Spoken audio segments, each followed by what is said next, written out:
Ladies and gentlemen, please welcome the former two-weight world champion and my favourite female fighter in the world. It is, of course, Miss Chantelle Cameron. Chantelle, welcome back on the show.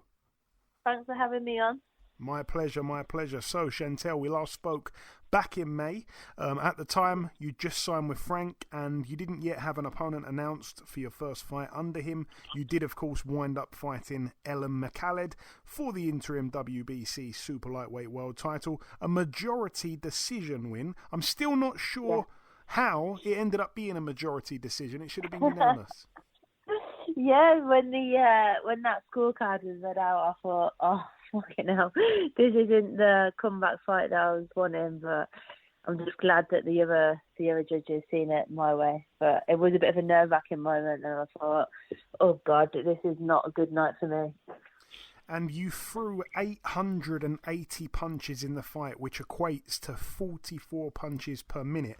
That's some work rate there. Is that something that you've been working on? You know what? Do you want me to be completely honest? I was so ill. I had a sinus and chest infection, and I couldn't pull out the fight because it was my comeback fight, my Queensley debut, and it was boxing in Birmingham. So it was one of them where I just had to get on with it. So I woke up on fight day feeling utterly rubbish, and I just thought, I've got to get through this. And she was such a good opponent and so tough, and I've got so much respect for her as well because she come to fight, she come to win, and she was tough as they come. But no, to be honest, when I got told at the end about the stats, I couldn't believe it. So I just thought, God, I was just glad to get through that fight. Also, it was your first fight under new trainer Grant Smith. That was. Yeah, that was a little bit of a surprise. Tell me about that. How come Grant is the guy you're training with now? You know, everyone needs a change at some point, and my change was needed, and it should have happened sooner maybe, but everything happens for a reason, and obviously I've achieved a hell of a lot with Jamie and Nigel, and I just needed something new and new eyes, something fresh.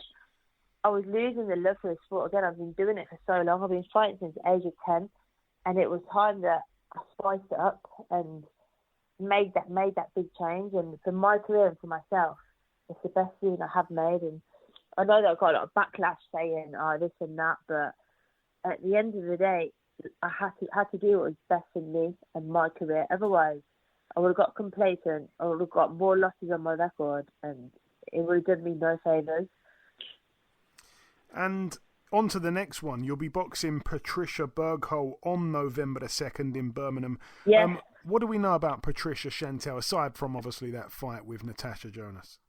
Great amateur. I remember boxing her in the amateurs back in the day. Feels like years ago now. Former world champion, and she's coming to win. And for me to put a performance on and remind everyone that I'm chasing down them 140 titles. I want them back. So for me, it's just reminding everyone that I'm coming for them belts. And I wanted to get your reaction as well to a couple of fights. I originally hoped that we would have done this interview sooner so that I could have asked your opinion on the fight kind of before they took place, but they have now took place, which is no problem. We can kind of review them if you like. So I wanted to get your reaction to Terry Harper dropping back down in weight. Maybe she just moved up, too much. In my opinion, she probably did. She come back down and dethroned an undefeated champion in Rhiannon Dixon. That was quite something, I felt. Yeah, I was actually at the fight as well, and I done rounds with Rhiannon for my fight in July. So I was quite, to be fair, good on Terry. I think she's at a natural weight now. I think that weight suits her a lot better than the bigger weights. And again, I just think, do you know what? I to be honest, I thought Rhiannon was going to get the win because sparring Rhiannon, she's so talented, she's so good, and she hits hard. But I honestly think it's just down to being experienced, and you can't beat that. You can't beat actual experience. And good on Terry, she performed well, she got the win, and well deserved. And the last time we spoke, you felt that Katie would be unsuccessful in this rematch with Amanda Serrano. Do you still feel that way, Chantelle? So when I say this, it looks like I'm just being bitter because obviously Katie beat me in the last fight and got the belts and didn't stick to her word about the trilogy when she said after the fight in front of her home crowd that the only fight for her next is a trilogy, etc., etc. But just being completely honest and nothing to do with Katie beating me or this and that, I just think Amanda is going to get the win. She's on a most valued promotions card, so Katie doesn't have the matchroom backing that she's had in previous fights with Delphine Pursoon, etc. And I think the last fight with Amanda, if it was an extra 30 seconds, I think it was the 5th round, Katie would have been stopped.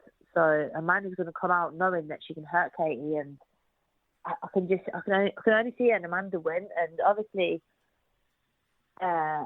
it's up at 140, so it depends on how Amanda's going to fight at 140. I don't think she's ever boxed at 140. I'm not too sure. But that's quite a big jump up in weight for her. But that's the only factor I can see Katie winning, the weight difference. But other than that, I just see Amanda Serrano because of their last fight. Yeah, it's interesting because obviously some people, when they lose to a fighter, they actually go on to say, well, I think that fighter's going to win that fight because it will make the loss not look as bad. But you can't win. You can't win sometimes. Like I say, if you say... No. And you know what? In all honesty, they're both great fighters, and it's going to be a great fight, and it's going to be good for the fans and good for women's boxing. But maybe I'm just being biased because I'm a Amanda Serrano fan. But I just think Katie's best days are done. Yeah, I agree. I tend to agree. Sandy Ryan versus Michaela Mayer took place a couple weekends ago. Did you happen to see that one? If so, what did you think? To be honest, I still haven't watched it. Obviously, it's in New York and it was on at early hours and I wanted my sleep because I'm in training camp myself. So I've not got time to actually watch it. But I did see all the commotion and that with Pain. But do you know what? I'm actually delighted for Michaela Mayer. Each time she's come to the UK, she's had some rough ends of the stick, and she got her world title. So you can't help but be happy for her. And she got what she's been working on. I'd like to see her go on and go for undisputed if the fights are made. Yeah, it was a really good fight, and I did want to make sure you definitely weren't you weren't in town on the 27th of September. You weren't in New York. I've got a receipt, so I was in England. Okay. I'm good. I was not out in New York. But if it was me, I wouldn't have been thrown on the legs. He throws paint at legs. It just seems quite bizarre, really. Think about it. If you're going to throw paint, you'd throw it at the upper half, but I don't know. Craziness. Craziness. You sound like you've got experience in paint throwing, Chantelle. It does. Maybe take that bit out before people keep making accusations. Okay. Yeah, crazy. Like who I don't, and I've seen there's things about Michaela Mayer's team being blamed.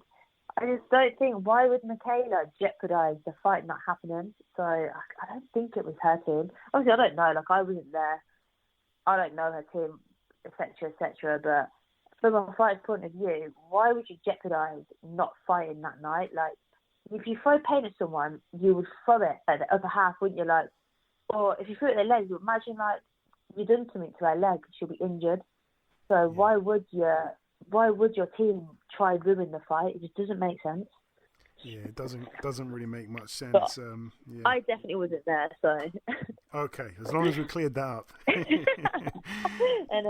Just before we let you go, Chantelle, same as always, I'd just like to throw the microphone back over to you. If you've got any closing words for the listeners before we wrap things up, say whatever you like before we let you go. Yeah, thank you to all my sponsors, as always, for sponsoring me and standing by me with back on the journey again to become undisputed again. Obviously, got to the top of the mountain and back now trying to get back up there and get them belts back. And also for everyone that's bought tickets to my fight November the 2nd, obviously it means the world to me because it's a lot of money to be spending out just to come to Birmingham to watch me fight with Christmas coming up. So just thank you to everyone who's bought a ticket, and I really, really do appreciate it. It doesn't go unnoticed. Excellent word, Chantelle. As always, the pleasure is mine. Thanks so much for your time, and we'll speak again soon enough. Thank you. Appreciate that.